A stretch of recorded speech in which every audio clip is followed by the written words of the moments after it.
to work on is Tandar. All right. So you start out working on Laksa, right?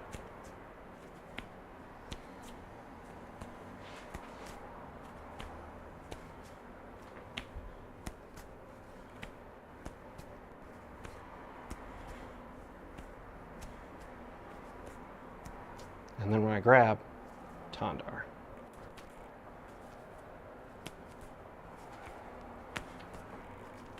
So as you come to sweep that off, I just don't let it happen. So if you don't go to Tandar and you just try and sweep off the Laksa, I just don't go. And then you have to Tandar, right?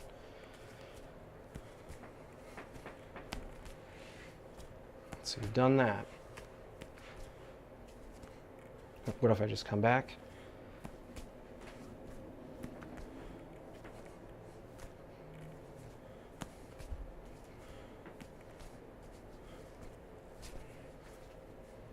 So when I come back from Tandar like that, you just come back as well with Tandar. Now, just Tandar back. And when you do the Tandar, bring it out towards me like that. Because that's your good Tansao position. You don't want this too close to the body, because if you do that and your Tansao's down there, it doesn't cover you. And a lot of times what you actually want Tandar to cover is going to be a strike that comes in like this. You're going to bring that Tansao out and a punch at the same time. But there's got to be some juice in your Tansao. So a good way to train that is in Tandar. So here you do Lapsa, I don't let you do it, and you see that's too close to the body down there. Energy's back towards you. Reach the energy out towards me, right? Turn that. So now I just bring it back, like that. Now I do Tandar, now just do Tandar back. Tandar. That was like Lapsa. Tandar comes from underneath. See that? So this is my bong, I'm gonna Tandar in. Now you just do Tandar back. There you go. And I come back in, see that?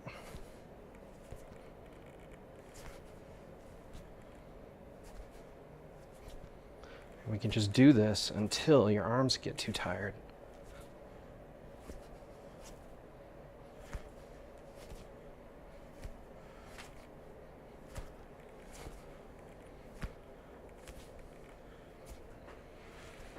So it's pretty good.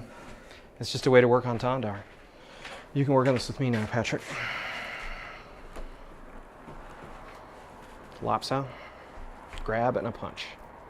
Always start your Lapsa like this. Oh, like this. Yep.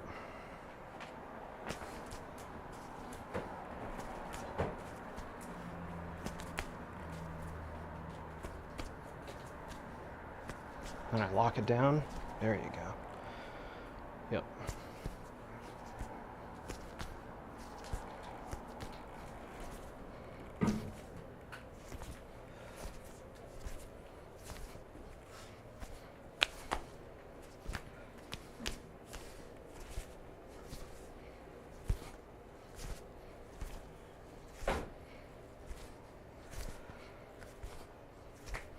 Just try not to lose your position entirely. Try just to go back to Quan Sao. But don't let your Bong Sao go low. Keep it up and engaged. So so if I just reach this in, make it your Bong Sao that would save you, not the Wu Sao. There you go, like that. Mm-hmm. Now Tandar. See how it's my Bong Sao that I use? Mm-hmm.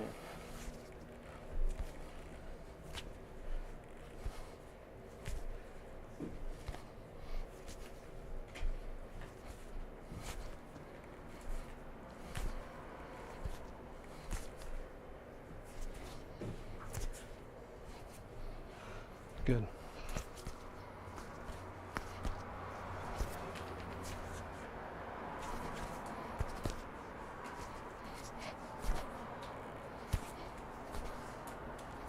Yep, just go on the same side.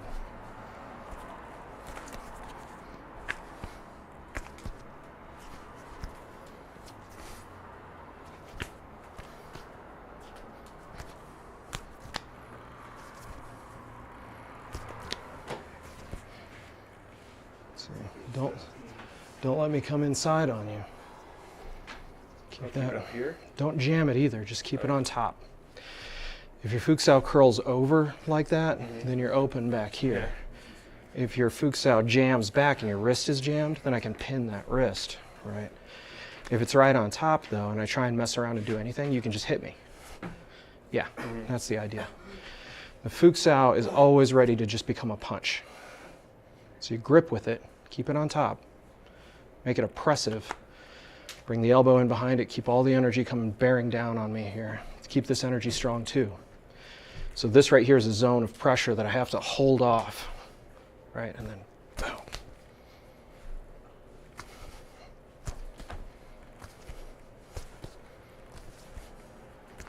And then I lock it down. There you go. As soon as you're tired, you let everything get out of line. So we have to take a break for a second until we can keep the good elbow position.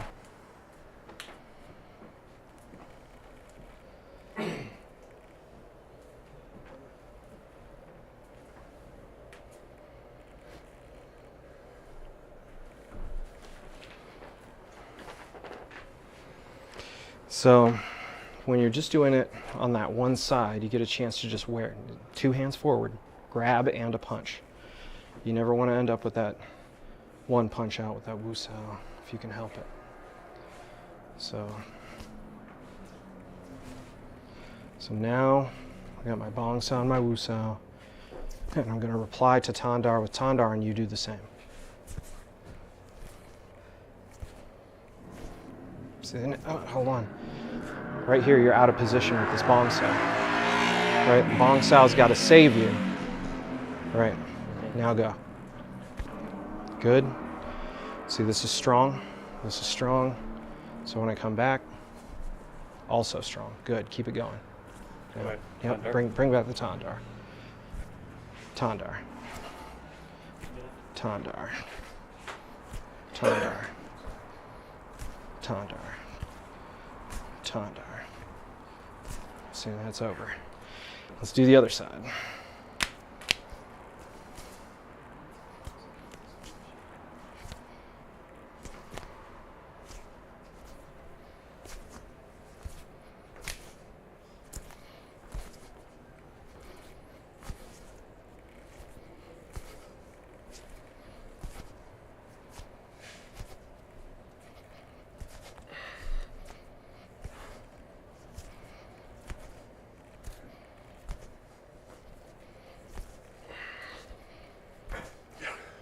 Good.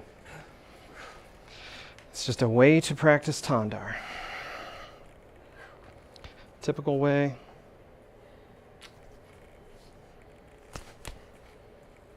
So do I want this here or out here? Either works. The more important question is, where is this? Right? On the center.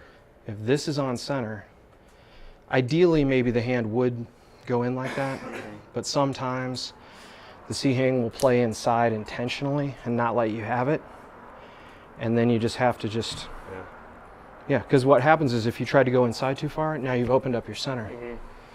So you can't lose this position because then you're exposed. You can't lose this position because then you're exposed. You know, so you just have to go with it outside sometimes.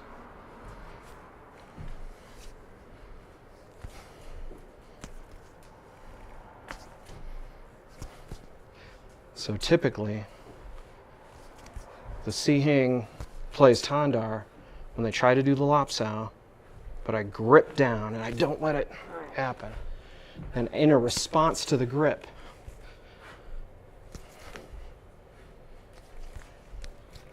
grip. There we go. Try and get your futsal on top. There you go. So when it's like that, maybe it makes sense for me to poke it in there like that. Whichever one. Maybe sometimes I don't worry about it so much. I just worry about this position being good, right? And then, so this is too low now. And straight forward. Don't let it hang out. Get down behind it. See? Too open.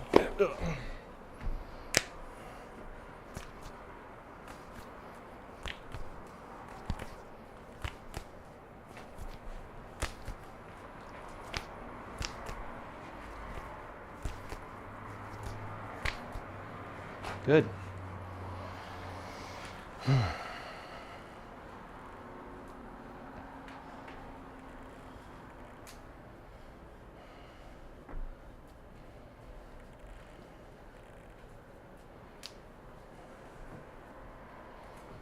be careful about getting your good, strong energy out there with that tansa. Keep that out.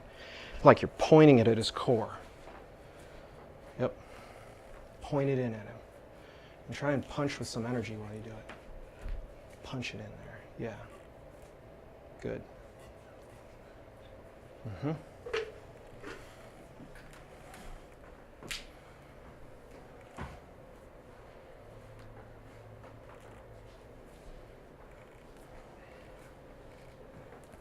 Keep your teeth together. Keep your head up.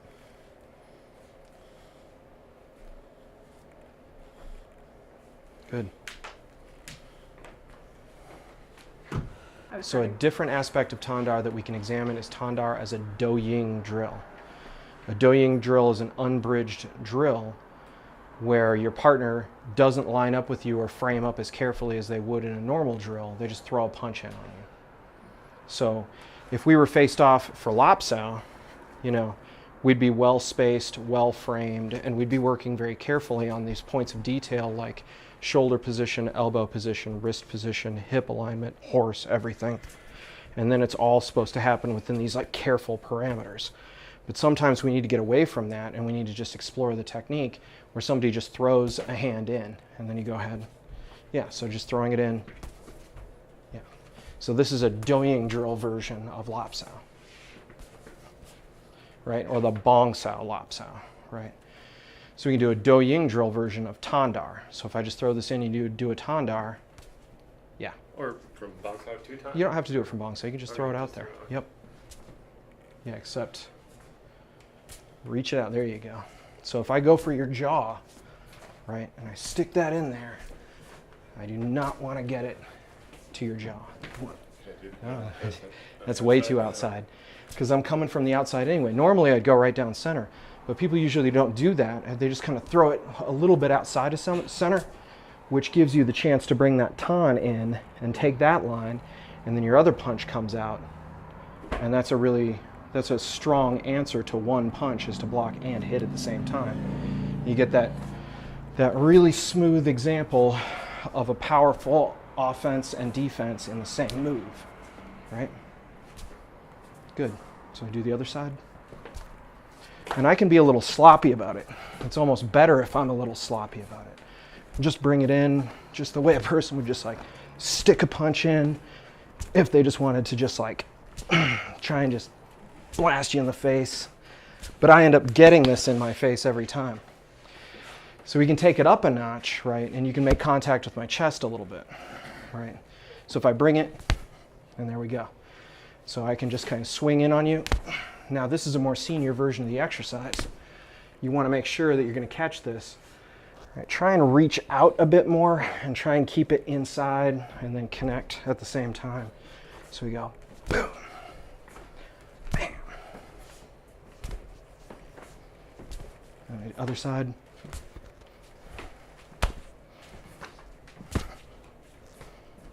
Connect more. Sink your horse into it more.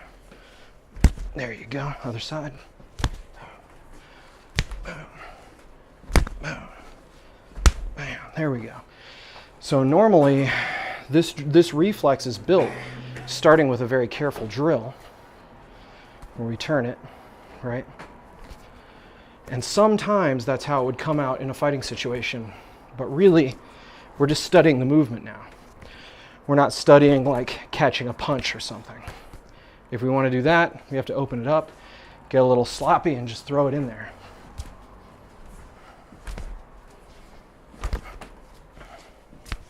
All right. Patrick, lead him in the exercise. So first, just do Tandar in Lapsao, then just work on nothing but Tandar. Then as the Si Hing, step back and just throw some punches in there so he gets a chance to Tandar. Right? All right, let's do it.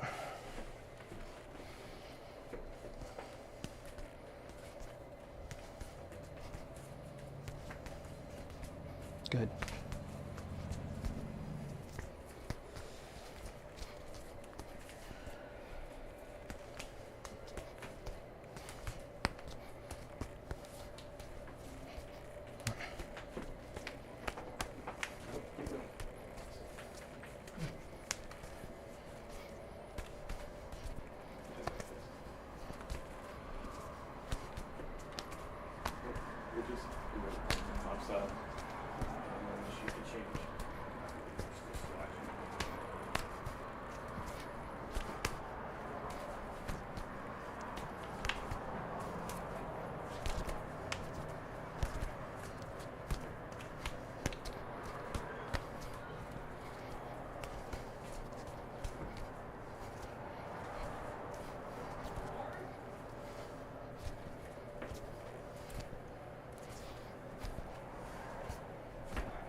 Good.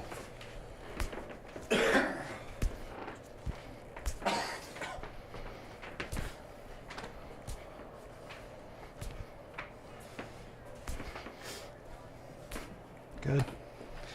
Good tandar. If you want to just do tandar back and forth, the sihing has to call it. You have to tell people, just keep playing it, right? That's what the sihing has to do. The burden is on the senior brother to guide the exercise, right? That's the way you have to do it. So I tell the Sidai. Yep, you have to tell the Sidai. So when you start working out, the sihing always tells the Sidai, we're going to do Lapsao. Okay, and then you're like, okay, Sidai, here, right? And then I start doing Lapsao. And you gauge your energy level by the younger student. You play this about as hard as they can take it, not harder. If you played it harder than they could take it, it'd just be like, you know, you'd be in on them all the time. You don't want to play past them. You want to play into them, give them some juice, but enough that they can handle it, right? See that? So it's like, I can up the intensity, but only within what you can really deal with. You can deal with it. You're doing it, right? And that's enough, right? But that's the role of the senior. It's like you work with what the Sidai can do, but make sure that it's intense, right? So we come to the other side now. So we start doing the Lapsao. Then when it's time to play tandar, I don't have to say anything. I just have to not let you do Lapsao, and then you just have to play tandar. Because if you tried to play Lapsao, go ahead, Lapsao, and it doesn't happen. I just jam it up. I'm like using my grip. I'm using the pressure here and the grip here to not let it happen. And the only reason I can do that is because I'm the senior. If I was junior and I tried to do that, you could literally just lop me by force, right? Like if you try it with a Sidai, where's the Sidai? Yeah, you might be able to do it. You've got strong hands. Let's see if that works, right? This will be a good test. It might not work. So try to just lop him, right? You try and lop him and you don't let him. Okay. Keep this in. Like keep that futsal locked. Keep that punch down with it. Try and lop him. No, not tandar. Lapsao. Yeah. Yeah, that's He just stops you. yeah. And you know, maybe if your body contorted and you really forced it, Right, but it right. wouldn't be the exercise anymore. Within the parameters of the exercise, it stops. You can't Right. get it loose. So then you've got your energy has to come from the other end of the equation to do the tan. So try that again. So really don't let him do the lop. Lock it down so that it cannot happen. All right, and then lock it down. He tries to lop. Bam, no, instantly tandar. Yeah, good. Now, then you go back to Lapsao. If you want him to just repeatedly keep doing tandar, you have to tell him, just keep doing tandar. Okay. Just keep doing tandar. Now, this is a weird study. It's kind of contrived, so you have to just tell him what to do. And it's nothing but tandar until somebody just has had enough. That's pretty quick. Yeah, yeah. Yeah, and I mean, we normally don't just drill just tandar like that, because normally we just use it as a change and go to the other side. But if you just drill it, then you get to train it under pressure. I could really feel the snap. Yeah, and so that's what gets me. when he throws a punch, right, you just throw a punch, just having tandar come out with energy like that, the way you would try to do, like if you were here and somebody over here is taking a swing, you just look over and you just hardly even see it. You want that tandar to fly out, but it has to be strong the entire time. When we train it under these circumstances where he's gripping, and you're gripping, you're not going to let me lop, right? I'm like, ugh. So I have to just do it, right? And just get out of his grip while I do it. That's a very strong way to bring the drill out, and that translates very smoothly to a fist just going in, and you just have to like cover and hit at the same time.